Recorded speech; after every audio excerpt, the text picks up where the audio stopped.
ओम नमः शिवाय। दर्शक बंधु 2026 जो वर्ष आसूची किछि राशि मानकर भाग्य परिवर्तन होब एवं एमाने गरीबरू मध्य कोटिपति होबार मध्य संभावना अधिक रहउची।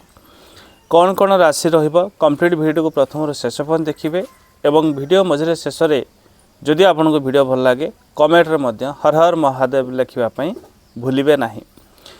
विशेषकर वर्ष 2026 जो आरंभ रोची ये महत्वपूर्ण वर्ष रहिबो कारण यही वर्ष आरंभ सूर्य और मंगल कर जुक्ति रोची जो कारण विशेषकर किछि राशि मानकर भाग्य परिवर्तन होबो।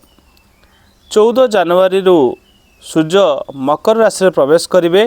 ठीक 2 दिन परे सेनापति मंगल मध्य 16 जनवरी मध्य एही राशि रो गोचर करिवे।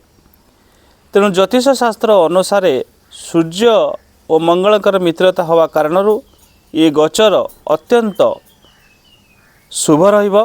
एही कारण किछि राशि मानकर खास प्रभाव पड़िबो। धनलाभ होबो, व्यापार रे उन्नति, करियर रे सफलता, वाहन सुख, मान सम्मान एवं विशेषकर कार्यर सकारात्मक प्रभाव पड़िबो एवं एमानकु बहुत गुडे सफलता प्राप्त होबो। को राशि प्रथम राशि होची मेष राशि।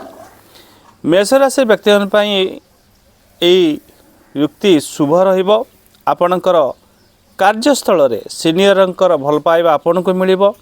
जूनियरंकर मध्य सपोर्ट आपनको प्राप्त होबो जो कारणरू आपनको भल परिणाम मिलिबो कार्य क्षेत्र रे एवं प्रमोशन भलिया सूचना मध्य देखा जाउची। प्रमोशन प्राप्त होई पारे। जो माने मेष राशि व्यक्ति मान रही व्यवसाय क्षेत्र में जोड़ी से माने निश्चित मन इच्छा डील आपन को प्राप्त होबो एवं विशेषकर आपण कार्य क्षेत्र में सफलता पाइबे। दूर यात्रा करि पारंती व्यवसाय उन्नति पाइबा पई एवं जो माने व्यवसाय क्षेत्र में रही एमाने दूर यात्रा करिबा द्वारा सफलता लाभ करेंगे एवं भल लाभ पाइबे।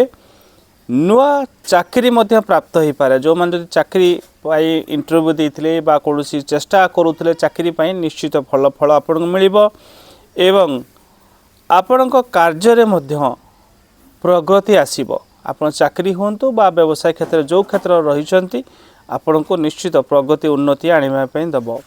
जो माने अनमैरिड पर्सन जो माने मैरिज नथिले सेमान मध्य मैरिज होबार देखा जाउची एवं बहुत गुडे काम रे आपनको सफलता प्राप्त होबो।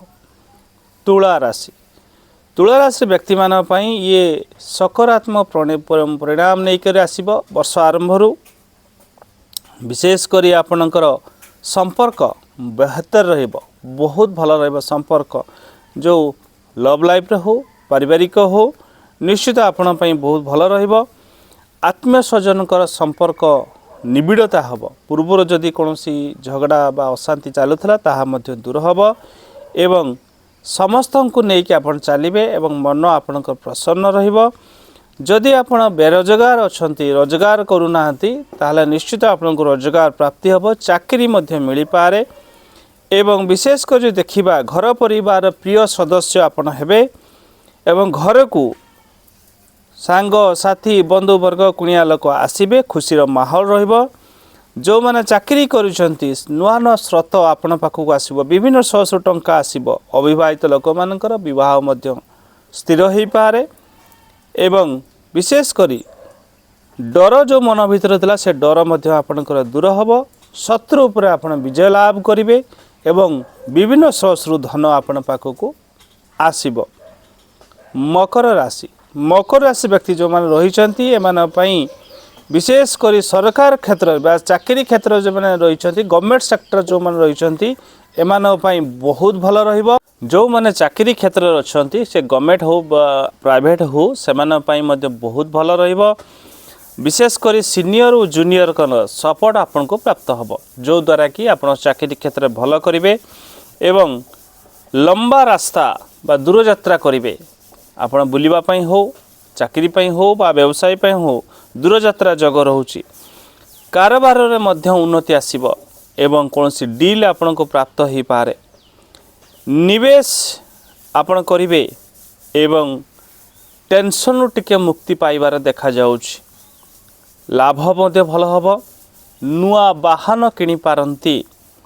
विद्यार्थी माने परिश्रम करेंगे और तार फल आपण को मध्य प्राप्त हब।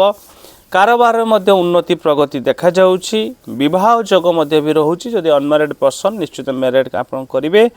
राजनीतिक क्षेत्र जो माने जुड़ी के रहिछंती निश्चित आपण पई शुभ खबर बा शुभ आपण को प्राप्त हब।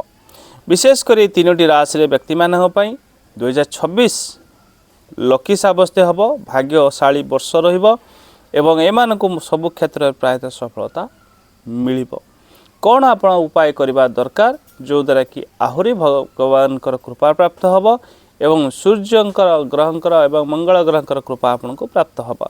प्रत्येक दिन आप सूर्य भगवान को जल अर्घ दियंतु एवं हनुमान चालीसा टिके पाठ करंतु। गरीब असहाय लोकों को दान पुण्य करंतु एवं सबुबले राग उपर टिके कंट्रोल रखंतु। वीडियो यदि आपको भल लगता है वीडियो को लाइक करदे, चैनल को सब्सक्राइब करदे, वीडियो को शेयर करदे। आज मैं रोची धन्यवाद, नमस्कार। हर हर महादेव।